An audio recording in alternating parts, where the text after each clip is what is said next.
Alrighty, y'all. This is Connor Wardle here, back with another reptile care video. I kind of want to make kind of like a little edit here to my schedule, I guess. I was going to be making these every single week, but I just really enjoy making these videos, and it's kind of boring just sitting around all week. I apologize in advance. My dog's kind of making some noise over here, so I apologize for that if you guys hear some background noise. But whatever. Well, let's get back on topic. My ADHD is kind of going on a little bit, but anyway, yeah. So just going back to my scheduling, I'm going to kind of change this up a little bit. I think you guys would like to see more care videos a little bit more often, and I certainly would like to make more care videos more often. It's something that I really enjoy about this hobby, kind of giving back, kind of just teaching you guys about some species that are less common that I really enjoy keeping. So I'm going to be putting out videos every Wednesday and Friday. So 2 videos a week. Hopefully that's enough for you guys. It's going to be a lot of fun and just kind of less sitting around. But yeah, anyway, let's get into it. So today we're going to be talking about the Western Shovelnosed snake. This is one of my females here. She is kind of on the larger side for the Shovelnoses that I do keep. I'm sure they might get bigger in the wild, but this is just the largest female that I have here. She's not super big, definitely less than a foot long. I'm sure in the wild they do get a little bit bigger because they are eating larger prey items out there. It's just, for whatever reason, she's kind of a little bit smaller. But anyway, let's get into it. So these are Western Shovelnosed snakes. They are native to the Western U.S.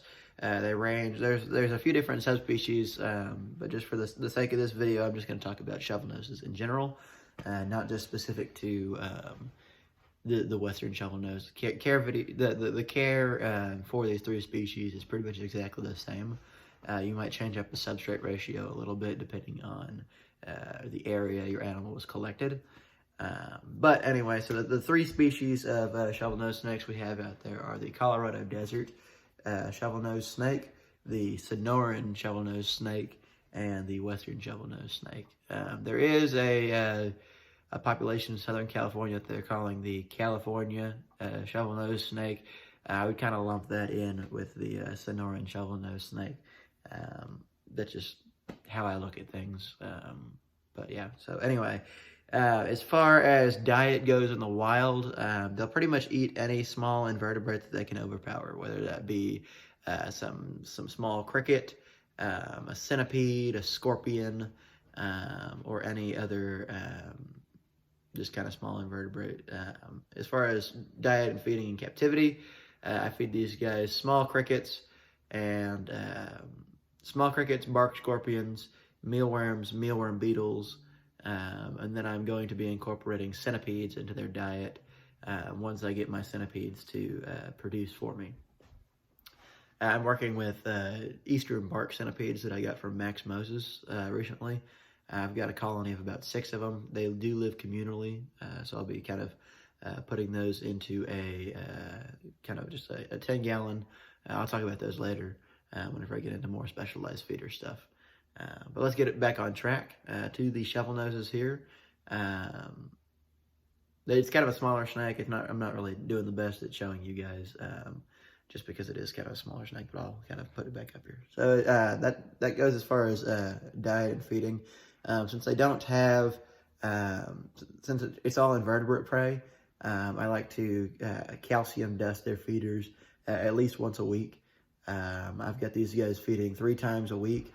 I usually drop in 60 crickets twice a week, and then I'll offer in either mealworm beetles that are tongue fed once a week, or a bark scorpion or something like that. A little interesting tidbit about these guys, I've noticed, and other people have noticed as well, that providing bark scorpions and or centipedes kind of gets something going in the males, kind of ups their testosterone a little bit. And there are breeding behaviors that come after feeding on centipedes and scorpions. I'm not sure what exactly is going on there. Maybe it's just the fight of taking down something that's a little bit more difficult than a cricket, or a mealworm, I'm not sure, or some type of protein inside of the bark scorpion or centipede. I'm not sure exactly, but that's just something that's kind of neat. Since these guys are wild caught, I don't do anything special with the centipedes or scorpions. I just go ahead and drop them in their hole. Don't pinch anything on the scorpions, and they just kind of figure it out. Let's get into habitat. So habitat in the wild, they're going to live in areas that are kind of more deserty type areas. So kind of like a just sand, just open areas. You'll kind of in the wild. Sorry if I can get my words together. In the wild, you can commonly find them at night, crossing roads, or you can even flip them sometimes underneath rocks that are still warm. These guys are pretty much nocturnal feeders, and so they will often be found at night. I have heard of them being found up off the ground a little bit, and I think I'm going to totally butcher this, but the cholla, Cholla, cactus, you can find them climbing up on those occasionally, going after some sort of climbing insect, which is kind of a little interesting thing that I try to stimulate within my captive care. So yeah, as far as substrate goes, I've got these guys on just straight play sand. I'm sure you could mix in a little bit of topsoil in there too. I've done it in the past, but just play sand is just easy for me, not super difficult. As far as caging goes, I keep a group of 5 in a 20-gallon long. That might be a little bit of overkill, but I do notice that males tend to be a little bit territorial. And I haven't got these guys sexed yet, but I do see 2 of them kind of, whenever I first got them in a smaller cage, 2 of them were kind of going after each other a little bit, so that's why I expanded them to a larger 20-gallon enclosure.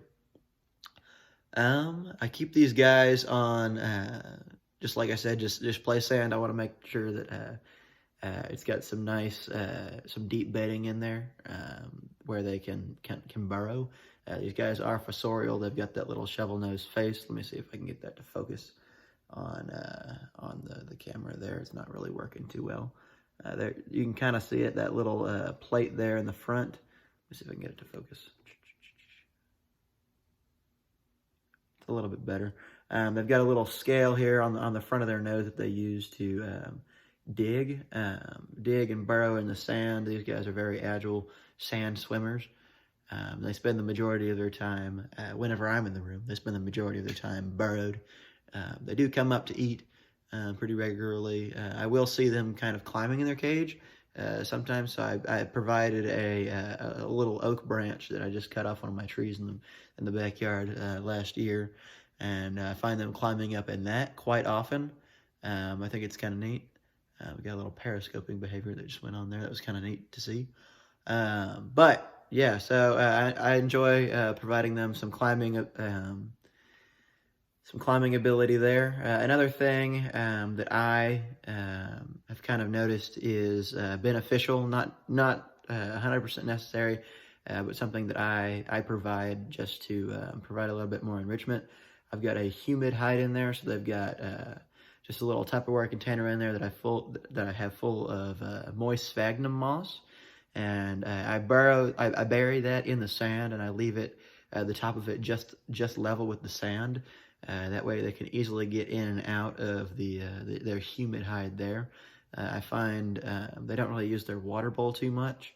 I provide a small, shallow water bowl in there for them, but I don't find them in their water too much. I find them more often in their humid hide. I would assume they get the majority of their water through the feeders that they get. The crickets are very high in moisture, but I do see them get into that humid hide there occasionally. And with not sexing my animals, I just kind of keep them all together. So I've got that humid hide in there just in case I do one day get eggs. I've got the humid hide in there so that they don't lay them in the sand, because they'll just kind of dry out, and they're not gonna be viable eggs. As far as hides go, like I said, they do burrow. I do provide some hides. Whenever I first got these guys, I kept them on cork bark hides. But they would kind of poop all over it, and it wasn't super easy to clean, and I didn't want bacteria to grow or anything like that. So a simple solution for that, I talked about it in a few Facebook posts recently. Just these little Sterilite, or similar brand. This isn't Sterilite, this is off-brand. But just a little similar brand lid. I've got a few of these kind of stacked throughout the enclosure there, throughout the different temperature gradients, to provide some type of hide up above the sand whenever they are out hunting. Like I said, the first thing that they do whenever I get into the room is just pretty much burrow. So I've got these here just in case they don't want to go underneath the sand to hide from me.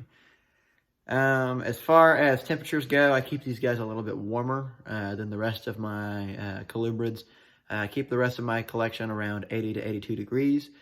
These guys, I've got them bumped up to 85 degrees. That's a little bit warmer than the rest of my collection, just because of the area that these guys are from. These guys are from Southern California.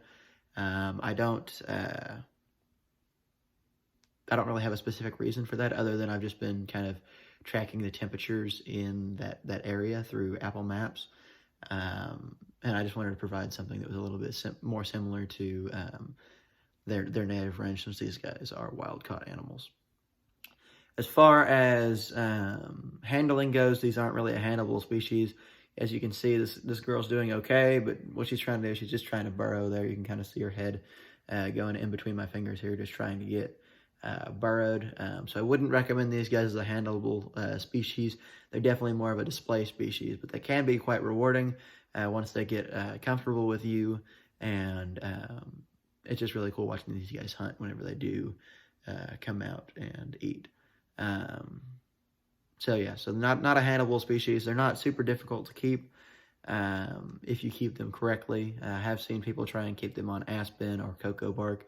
I have seen those cases, and they don't tend to thrive in those environments. So sand, maybe mix in a little bit of topsoil if you'd like, but just plain sand works perfect for these guys, and they do great. So yeah, that's about all that I can say about these guys. I'm hoping that I can produce these guys in the future. They aren't super common at all in the hobby. You'll see them pop up every now and then. But I would like to be able to provide more for people that enjoy these guys, just because I really like their colors and I enjoy keeping them. Yeah, so if you guys have any questions or comments, feel free to drop a comment below, or shoot me a message on any of my social media platforms, Instagram or Facebook. Both of those is just Connor Wardle. Same as my YouTube, my YouTube account there, or YouTube name, or whatever you want to call it. Yeah, if you guys have any questions, I'm an approachable dude, or try to be an approachable dude.